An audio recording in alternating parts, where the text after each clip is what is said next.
ایک رات کی دلہن قسط نمبر 2۔ خبردار، عورتیں، بچے اور نابالغ افراد بالکل نہ پڑھیں۔ نہیں شرجیل، پلیز میرا ہاتھ چھوڑو، میں ایسی لڑکی نہیں ہوں جیسی آپ سمجھ رہے ہو۔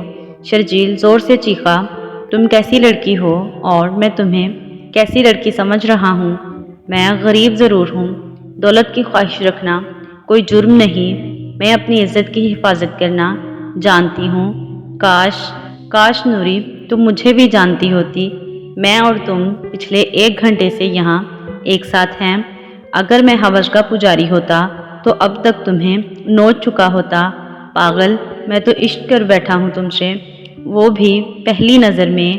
یہ سادگی، یہ حیا مجھے باہر کی دنیا میں نظر نہیں آئی۔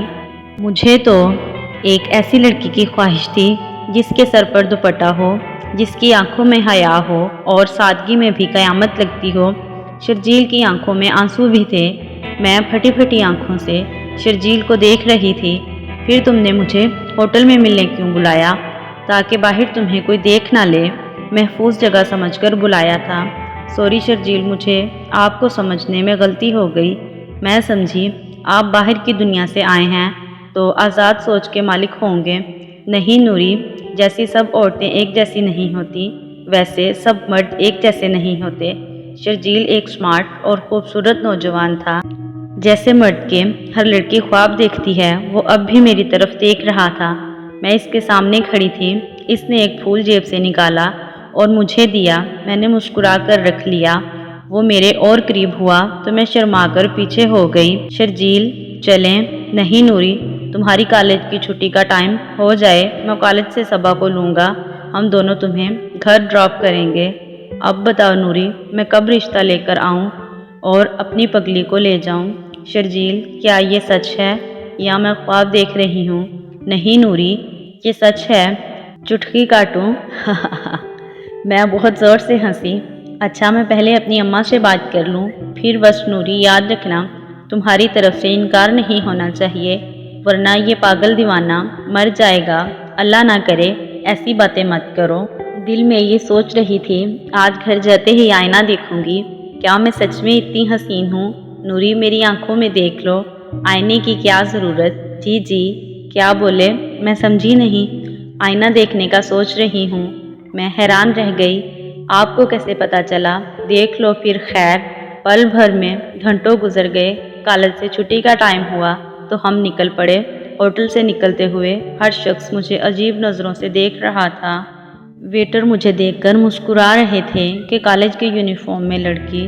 گھنٹوں بعد ایک روم سے نکلی۔ ہر شخص کی نگاہ مجھے سوالیہ لگ رہی تھی۔ عام کپڑوں میں اگر ہوتی تو کسی کو کیا پتا ہوتا، اب تو صاف پتا چل رہا تھا۔ شرجیل، ہمیں یہاں نہیں آنا چاہیے تھا۔ کسی کی پرواہ مت کرو، میں ہوں نا تمہارے ساتھ۔ میں گاڑی میں فرنٹ پر بیٹھ گئی تھی۔ گاڑی کالج کے سامنے رکی تو جھٹ سے صبا گاڑی میں پیچھے آ کر بیٹھی۔ وہ بھی مجھے دیکھ کر مسکرائی۔ واہ، میری ہونے والی بھابھی آج تو اور بھی حسین لگ رہی ہے۔ کبھی کبھی انسان نے کوئی جرم نہ بھی کیا ہو تو خود کو مجرم سمجھنے لگتا ہے۔ آج میرا بھی یہی حال تھا، میں سب سے نظریں چرا رہی تھی۔ خیر، شرجیل وہاں سے ہمیں آئس کریم کھلانے کے لیے لے گیا۔ کافی دیر ہو گئی۔ گھر آئی تو اماں اپنے کمرے میں تھی اور آج تو بابا بھی گھر پر تھے۔ ان کی آواز بھی آ رہی تھی۔ اماں بول رہی تھی، پہلا حق ہماری بڑی بیٹی کا ہے، اس کی عمر نکلی جا رہی ہے۔ میں بہت خوش تھی کہ ہماری بیٹی کا گھر بس جائے گا۔ ابا چیخے، چاہے عزت کا جنازہ نکل جائے۔ میں اور بھی سننا چاہتی تھی، مجھے اور سمجھ نہیں آیا، بس یہ میرا آخری فیصلہ ہے۔ ابا بول رہے تھے۔ اماں روتی ہوئی باہر آئی تو سامنے میں تھی۔ نوری کہاں مر گئی تھی؟ اتنی دیر سے کیوں آئی؟ اماں نے مجھے تھپڑ رسید کیا۔ اماں، وہ صبا۔ ابا، صبا، کان پک گئے ہیں میرے۔ آج تیرا باپ جلدی گھر آ گیا ہے، جا اپنے کمرے میں، تیرے باپ نے تجھ سے کوئی ضروری بات کرنی ہے۔ اماں کی مار کے بعد میں اپنے کمرے کی طرف چل پڑی۔ باجی وہیں بیٹھی کپڑے سلائی کر رہی تھی۔ مجھے دیکھتے ہوئے بولی، کہاں تھی اب تک؟ آج اتنی دیر کیوں کر دی؟ باجی، آپ بھی ابھی تفتیش کریں گی؟ میں رونا سا منہ بنا کر بیٹھ گئی۔ باجی میرے لیے پانی لے آئیں۔ میں ابھی پانی ہی پی رہی تھی کہ اماں ابا میرے پاس آئے۔ ابا آتے ہی بولے، آج رات کو تمہارا نکاح ہے، جو بھی تیاری کرنی ہے کر لو، 10 بجے رخصتی ہے تمہاری۔ میں حیرت سے اوپر دیکھنے لگی۔ مجھے ان کی بات سمجھ ہی نہیں آ رہی تھی۔ اماں، یہ ابا کیا بول رہے ہیں جو تم نے سنا نہیں؟ میں شادی نہیں کر سکتی، مجھ سے بڑی 2 بہنیں ہیں، پہلے ان کی شادی کریں۔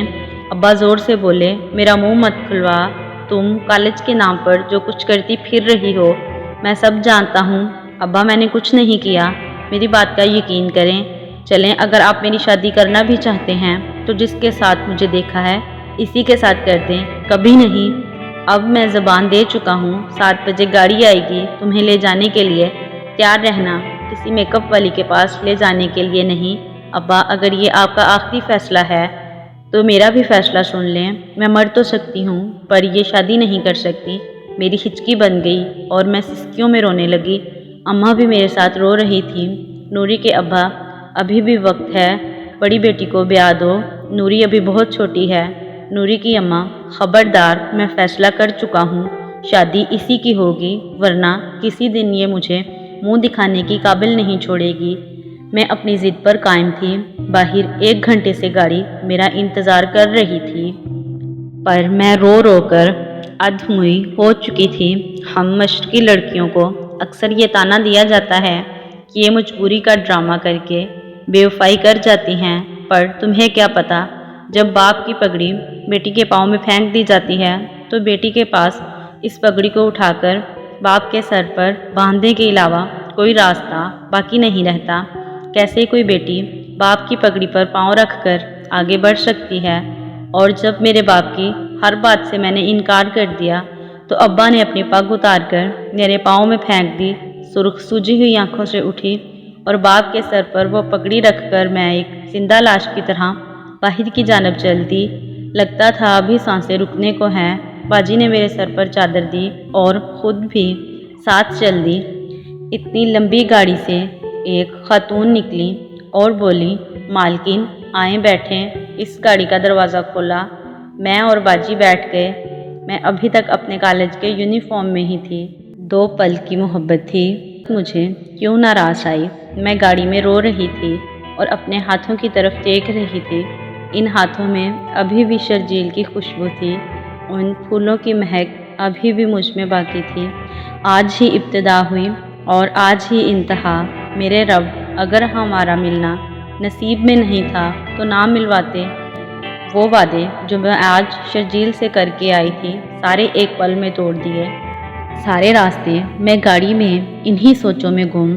آنسو تھے کہ برسات میری ساری گود بھیگ چکی تھی۔ کیسے ہو پاؤں گی میں کسی اور کی؟ جب شرجیل سنے گا تو کیا ہوگا؟ اور اتنی سی دیر میں ہم پارلر پہنچ گئے، جہاں فوراً میری تیاری شروع کروا دی گئی۔ میڈم پلیز رونا بند کریں، میک اپ خراب ہو جائے گا۔ نوری بچ کر میری بہن، اور کتنا روئے گی؟ باجی میں نہیں جینا چاہتی۔ نوری تمہاری قسمت میں یہی لکھا تھا، زیورات نے لاد دیا مجھے۔